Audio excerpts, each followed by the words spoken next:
Assalamualaikum, salam sejahtera. Saya Nazri Kaha. Ini Agenda Awani. Malam ini kita akan bercerita bagaimana peranan kita mungkin sebagai salah seorang pelabur yang meletakkan dana-dana kita dalam unit-unit amanah, termasuk juga amanah saham Bumiputera, amanah saham nasional dan sebagainya.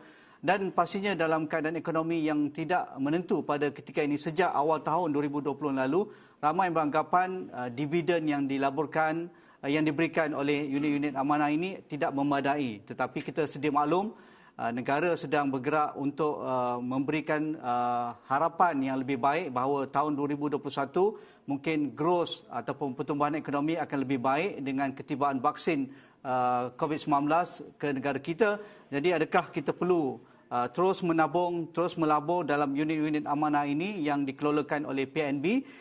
Dan pastinya sebagai unit yang ataupun pemegang dana yang dijamin oleh pihak kerajaan, pastinya ia lebih meyakinkan masyarakat bahawa pelaburan mereka akan diberi jaminan dan akan ada dividen yang akan diberikan kepada pihak pelabur. Jadi untuk melihat isu ini dalam situasi keadaan yang tidak menentu ini dan bagaimana unit-unit amanah dan pelaburan kita akan memberikan return ataupun pulangan yang lebih baik, saya akan bersama melalui Skype pada malam ini bersama Encik Zulkarnain On, Presiden dan juga Ketua Eksekutif Kumpulan PNB, Permodalan Nasional Berhad. Assalamualaikum Encik Zulkarnain. Waalaikumsalam warahmatullahi. Okey, mungkin ramai di luar sana ada persoalan-persoalan yang berbangkit kerana setiap tahun PNB akan memberikan dividen pada hujung tahun pada bulan Disember. Dan yang terbaru kita lihat ASB mengumumkan dividen sebanyak 3.5 sen seunit dan bonus sebanyak 0.75 sen seunit. Malahan ASB juga mengumumkan bonus ihsan sebanyak 0.75 sen untuk 30,000 unit pertama yang dimiliki pelabur. Jadi jumlah dividen yang diagihkan oleh PNB kepada pelabur adalah sekitar 7.6 bilion ringgit, satu jumlah yang agak besar. Tetapi kita maklumlah, sedia maklum Cik Zulkarnain, ramai yang mungkin tidak berpuas hati dan mungkin ingin menanyakan soalan-soalan kenapa dividen ini agak berkurangan, hanya sekitar 3.5 sen seunit dan bonus sebanyak 0.75 sen seunit. Jadi sebagai pengurus dana, apa respon Cik Zulkarnain dalam hal ini? Assalamualaikum warahmatullahi. Pertama sekali saya nak ucapkan terima kasih kepada saudara Nazri dan Agenda Awani kerana mengundang saya pada hari ini. Untuk menjawab soalan Nazri tadi, memang betul dividen yang diumumkan pada tahun 2020 adalah yang paling rendah dalam sejarah. Namun penting untuk saya terangkan kepada semua kenapa dividen rendah dan juga untuk meyakinkan lebih 10 juta pelabur ASB yang tidak ada apa-apa yang perlu dibimbangkan. Jadi ada 3 faktor yang memberi kesan kepada dividen ASB pada tahun 2020. Ya. Pertama, keadaan ekonomi negara. Keadaan ekonomi negara dan juga seluruh dunia yang agak mencabar kerana wabak COVID-19 seperti yang kita semua tahu. Kedua, prestasi pasaran saham kita terutamanya syarikat-syarikat yang besar ataupun syarikat blue chip yang tersenarai di bawah indeks utama KLCI kurang memberi pulangan pada tahun lepas juga kerana COVID-19. Dan ketiga, kadar pulangan faedah ataupun interest rate kita sekarang ini yang paling rendah dalam sejarah. Jadi Nazri, ASB ni salah satu skim pelaburan yang memang istimewa dan juga memang unik. Selain daripada PNB, tak ada mana-mana tempat lain seperti ASB ni. Yang istimewa tentang ASB ni ialah kita boleh jual beli pada bila-bila masa pada harga tetap RM1 seunit. Jadi harga dia tak naik dan juga tak turun. Jadi maksudnya walau apapun yang berlaku pada keadaan ekonomi negara dan juga pasaran saham kita, modal pelabur akan tetap kekal pada harga RM1 seunit. Pada saya, ASB ni masih lagi pilihan terbaik kalau kita tak nak pening kepala, risau rugi atau hilang modal. dan pada masa yang sama mendapat fleksibiliti untuk keluar masuk pelaburan pada bila-bila masa. Sejak ESB dilancarkan 30 tahun dahulu, walaupun ekonomi gawat ataupun keadaan pasaran saham yang mencabar, ESB masih konsisten memberi pulangan positif setiap tahun melalui dividen yang dibayar pada setiap awal tahun. Jadi pelabur tak perlu bimbang mengambil risiko apa-apa kerugian sebab nilai pelaburan akan tetap sama. Dan seperti yang saya sebut tadi, ada 3 sebab kenapa dividen ESB 2020 dividen campur dengan bonus 4.25%. So saya cuba terangkan satu persatu. Pertama, pertumbuhan GDP ataupun keluaran dalam negara kasar kita dijangka negatif untuk keseluruhan tahun 2020. Mengikut Bank Negara, diramalkan GDP akan berada pada kadar negatif 3.5% hingga 5.5%. Ramai sudah tahu berkenaan ramalan ini. Kedua, indeks bursa Malaysia KLCI hanya meningkat sebanyak 2.4%. Satu pulangan yang agak rendah walaupun positif, tetapi lebih rendah daripada dividen dan bonus ESB sebanyak 4.25%. Dan yang ketiga, kadar pulangan faedah ataupun interest rate juga adalah yang paling rendah dalam sejarah pada tahun lepas kerana wabak COVID-19. Bank Negara telah menurunkan kadar OPR ataupun overnight policy rate kepada 1.75%. Akibatnya, purata kadar deposit tetap di kebanyakan bank juga sekarang kurang daripada 2%. Agak rendah. Jadi bila dibandingkan dividen ESB 4.25% tahun lepas dengan benchmark kadar deposit tetap 12 bulan Maybank sebanyak 1.85%, pada saya pelaburan dalam ESB ini memang masih berbaloi. Jadi walaupun dalam keadaan pasaran saham ataupun ekonomi yang sukar, alhamdulillah ESB terus memberikan pulangan positif. Ini adalah hasil daripada strategi diversification kita, portfolio diversification ataupun kepelbagaian yang telah memberi hasil yang agak memberangsangkan. So sebagai contoh, pendapatan daripada pelaburan antarabangsa sekarang ni adalah 25% daripada jumlah pendapatan. Seperti yang saya sebut tadi, ESB ni satu skim yang istimewa dan kerana mandat sosialnya yang agak besar, insya-Allah PNB akan terus melaksanakan strategi yang terbaik untuk membina portfolio yang mampu bertahan dalam pelbagai keadaan ekonomi.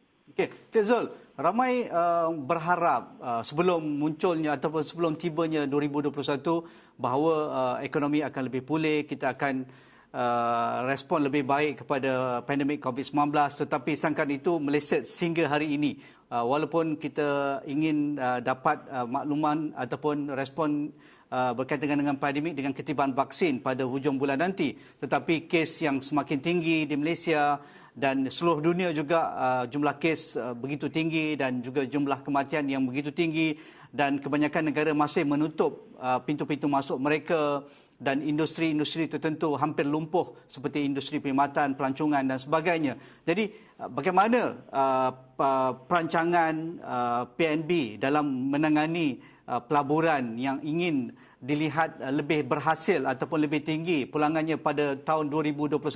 Adakah diversification pelaburan itu akan lebih tinggi, misalnya pelaburan-pelaburan strategik PNB di stok-stok luar negara yang mungkin memberi pulangan lebih baik untuk diberikan bonus dan dividen lebih tinggi berbanding tahun 2020?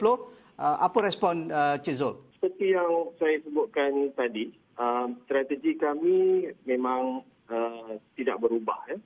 Walaupun pasaran ekonomi dan pasaran saham mencabar, PNB akan terus melaksanakan strategi yang setakat ini telah membuahkan hasil. Pertama, strategi diversification ataupun memperbagaikan portfolio kita, di mana kami akan meningkatkan pelaburan ke dalam kelas aset-aset yang lain seperti aset tanah, private equity dan juga pelaburan pendapatan tetap seperti sukuk ataupun bond. Kedua, kami juga sedar sekarang ni ada banyak peluang pelaburan yang menarik di peringkat antarabangsa.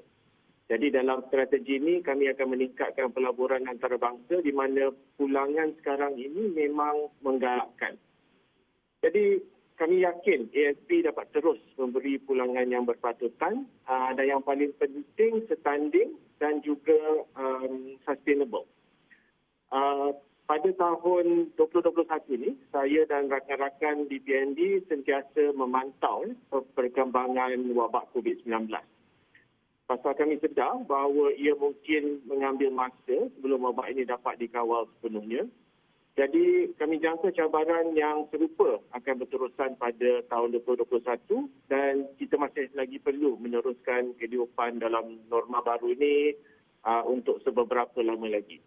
Cik Zul, tadi Cik Zul ada menyebut berkaitan dengan pulangan yang munasabah yang dilakukan oleh ASB. Tetapi kita sedia maklum, pasaran saham tidak bound ataupun tidak rebound seperti mana yang dijangkakan oleh penganalisis pasaran. Kita tahu prestasi pasaran saham kita masih bergelut juga untuk mendapatkan dana-dana asing terus memasuki negara kita. Tetapi adakah bagi pelabur, adakah masih berbaloi untuk mereka terus melabur dan mempertahankan pelaburan mereka dalam unit-unit amanah ASB? Ya, Nazri, memang masih berbaloi. ASB ini adalah pelaburan yang risiko rendah, selamat kerana modal pelabur dilindungi pada tahap RM1 satu unit. Jadi pada saya, pertumbuhan berterusan dana ASB sejak 30 tahun lalu dan juga pada tahun 2020 masih mencerminkan kepercayaan dan keyakinan yang diberikan oleh rakyat Malaysia, terutamanya masyarakat Bumi Putra kepada PND. Jadi walaupun pertumbuhan GDP negara diramalkan negatif pada 2020, masyarakat Bumi Putra terus melabur ke dalam ASB, di mana saiz dana telah meningkat sebanyak 4% kepada 175 bilion pada Disember 2020. Dalam menilai pulangan, pada saya pelabur tak boleh hanya melihat prestasi ASB pada tahun 2020 saja. Sebaliknya, perbandingan perlu dibuat dengan prestasi instrumen pelaburan yang lain yang mempunyai ciri-ciri yang sama dengan ASB. Contohnya, akaun simpanan, juga akaun deposit tetap. Secara keseluruhannya, ASB memang konsisten dalam memberi dividen yang kompetitif.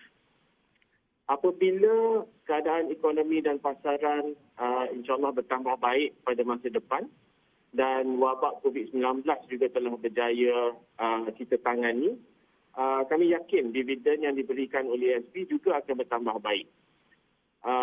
Strategi pelaburan PNB sekarang ini juga sudah ada supaya kita dapat manfaat daripada pemulihan COVID-19 di seluruh dunia. Seperti yang saya sebut tadi, ASB mengatasi benchmark penanda arasnya iaitu kadar deposit tetap 12 bulan Maybank yang menawarkan pulangan 1.85%. Kita bayar 4.25%. Pulangan masa depan pula akan disokong oleh strategi kami yang telah dibangunkan, terutamanya strategi diversification yang telah disebut tadi dan juga penambahbaikan dalam syarikat-syarikat strategik PND. Sekarang ini kami juga sedar terdapat banyak pulangan pelaburan di peringkat antarabangsa. Sebagai contoh, potensi besar dalam sektor infrastruktur, logistik di Eropah, di mana kami telah meningkatkan penyertaan dan pendedahan ke dalam dua-dua sektor berkenaan. Ini hanya salah satu contoh pelaburan yang telah dilakukan oleh PNB di luar negara. Jadi sebenarnya dalam persekitaran kadar faedah yang rendah ni, low interest rate environment, pelaburan dalam ASB adalah sangat berbaloi pada saya kerana modal sentiasa kekal pada RM1 seunit. Ini bermakna pelabur tak akan rugi dan insyaAllah dividen juga akan kompetitif pada masa hadapan.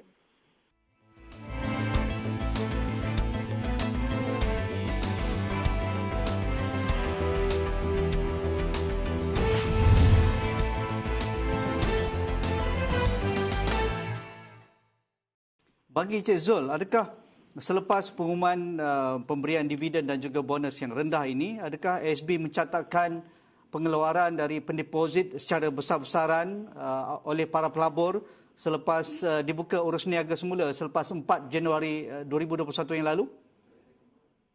Secara keseluruhannya, tak ada pengeluaran yang ketara sepanjang tempoh PKP ataupun peningkatan keluaran secara tiba-tiba sejak urus niaga ASB dibuka semula pada awal tahun bulan Januari tahun ini.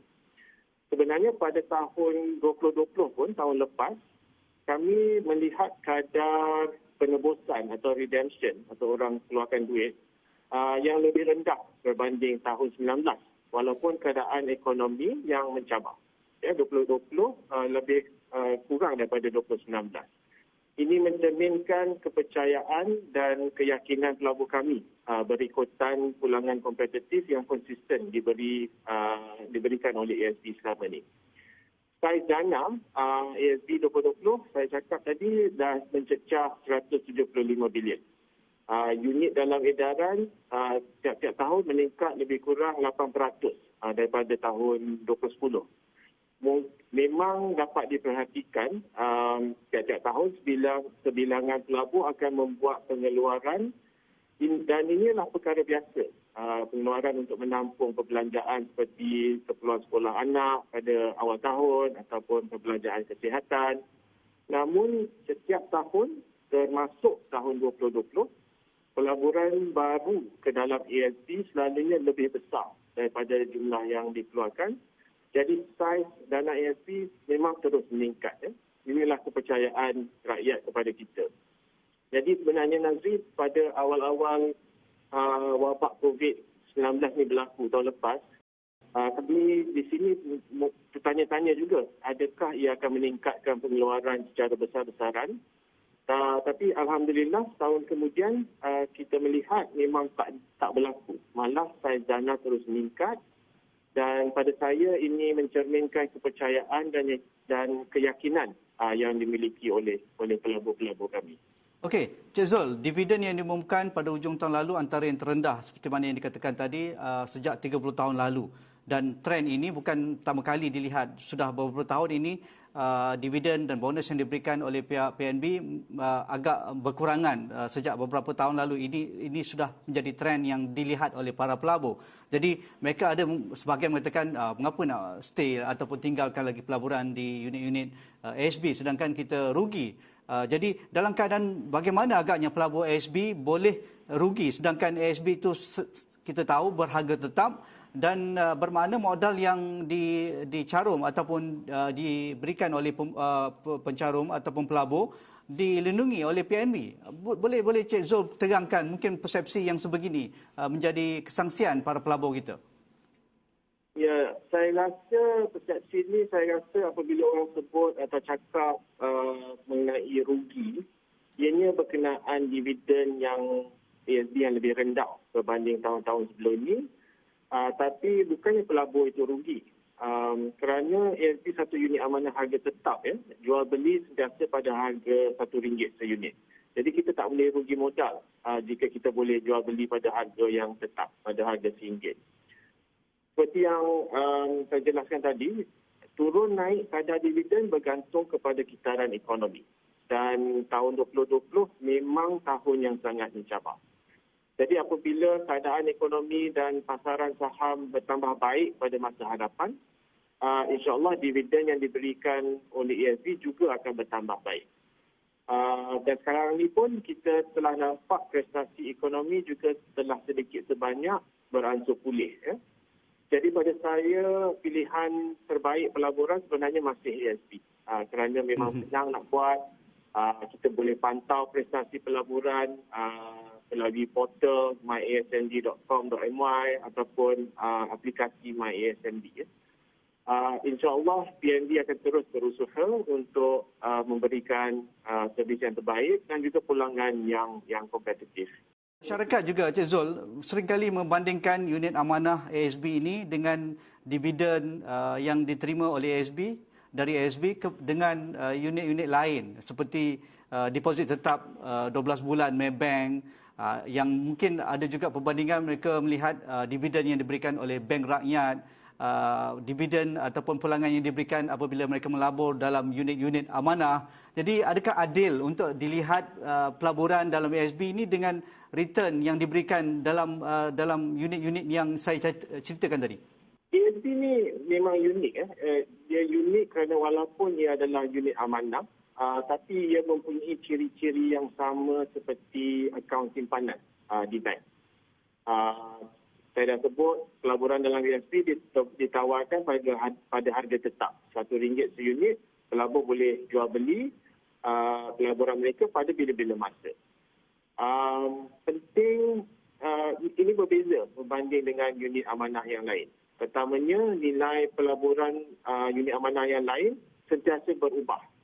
Berubah jadi pelabur berdepan dengan risiko kerugian modal yang tidak ada jika melabur dengan ASB.